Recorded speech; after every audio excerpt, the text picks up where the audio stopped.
승부입니다. 유대인 이야기로 세계 경제사에 대해서 함께 공부하겠습니다.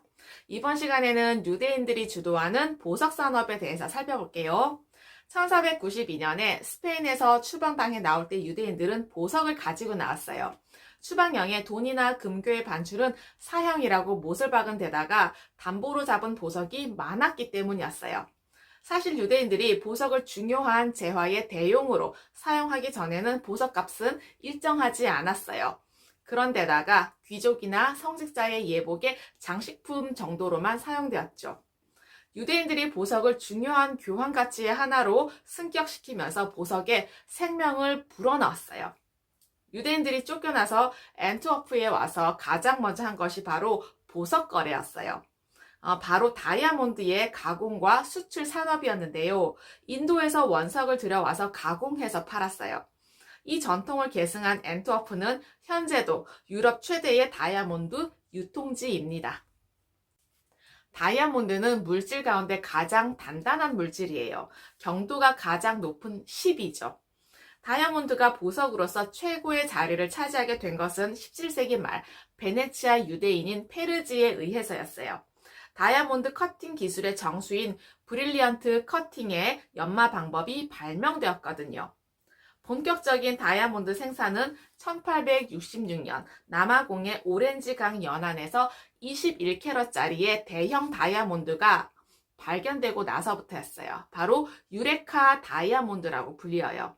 1881년 다이아몬드 광산을 차지하기 위해서 영국과 남아공 사이에 보어전쟁이 일어났어요. 네덜란드 동인도 회사 소속 식민지 개척자들이었다가 현지에 주저앉은 사람들을 보어인이라고 불러요. 1881년과 1889년 2차에 걸친 보호전쟁 결과 2만 6천 명의 보호인들이 학살당했어요. 바로 다이아몬드가 불러온 비극이죠.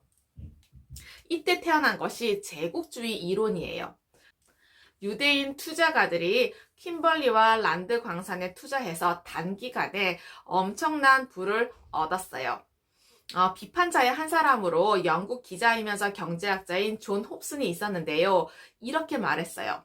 저축이 투자를 감소시켜서 경제 발전을 저해할 것이다. 네, 당시로서는 이해하기 힘든 경제 이론이었어요. 존 홉슨은 옥스퍼드 대학교에서 경제학을 연구했어요. 그는 책에서 소득 분배의 불균형이 과잉 저축과 과소 소비를 초래한다고 했어요. 그리고 이것이 경기 후퇴와 실업을 유발시킨다는 경기 변동론을 주장했어요. 일찍이 영국의 세실 로스라는 사람이요. 로스차일드가의 자금을 받아서 1888년 드비어스사를 설립해 아프리카 남부를 지배했어요. 드비어스란 원래 남아공 촌부인 원주민 형제의 이름인데요. 이 형제는 남아공의 어느 농장을 50파운드에 매입했어요. 우연히 그 농작물 아래에서 다이아몬드를 발견했어요. 1871년도의 일이에요. 드비어스 형제는 이 복덩어리 땅을요, 매입가의 126배인 6,300파운드에 팔았죠. 드비어스 광산으로 이름을 붙였는데요. 드비어스 형제로부터 다이아몬드 농장을 사들인 사람이 바로 세실 로스라는 사람이에요.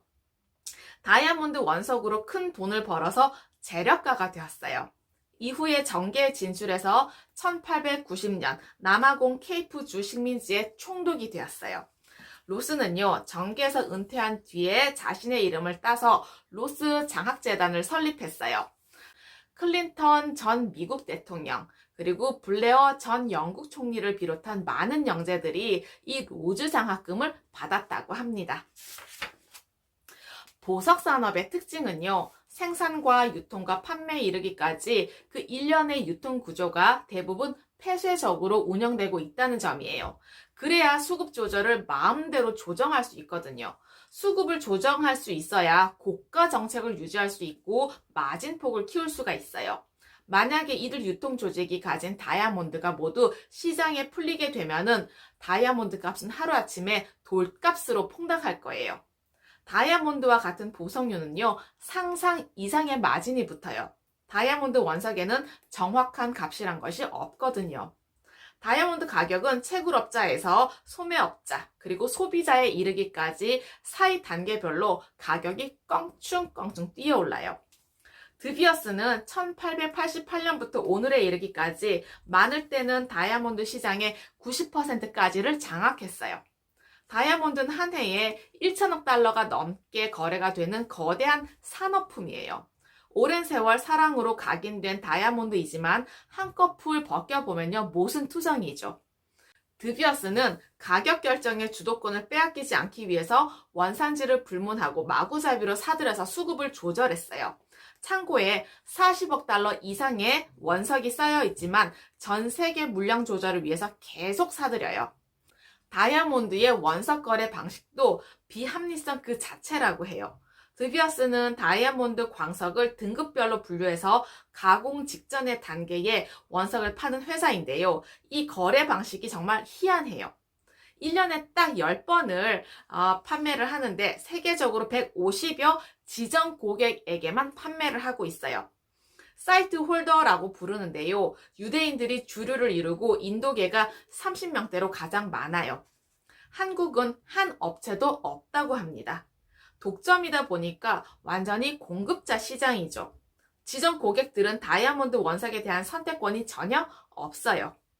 회사 측에서 가격과 물량을 제시하면 불만 없이 현금으로만 구매를 해야 해요.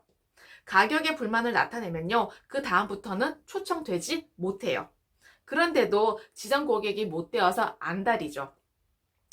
드비어스는 이렇게 세계 150여 개의 보석 가공 회사의 공급 시스템을 가지고 가격이 내려가면 유통량을 줄여서 가격을 올리고 가격이 올라가면 유통량을 늘려서 가격을 자유롭게 조절할 수가 있어요. 드비어스는 다이아몬드에 관한 절대 권력자이죠. 최근에는 중국이 다이아몬드 원석 수입에 열을 올리고 있어요. 중국이 아프리카 각국 정부를 상대로 인프라 개발을 약속을 하면서 그에 대한 대가로 현지 다이아몬드 원석을 대량 확보한 것이죠. 그러자 인도가 화들짝 놀랐어요. 인도는 다이아몬드 원석의 절단 그리고 세공 부분에서 세계 시장 점유율 60% 이상을 차지하고 있거든요. 중국이 원석 확보에 나서자 인도는 바짝 긴장을 하고 있어요. 인도는 2009년 175달러 규모의 다이아몬드 세공품을 수출한 반면에 중국은 30억 달러에 그쳤어요. 아직은 중국의 숙련 기술공이나 기술 수준이 인도에 경쟁이 되지 못하고 있지만 중국이 인도에 중요한 위협이 되고 있다는 사실은 틀림없다고 합니다. 어떠셨나요? 과거의 지혜와 지식을 통해서 현재와 미래의 삶이 좀 더 의미 있고 풍성해지시길 기원합니다. 감사합니다.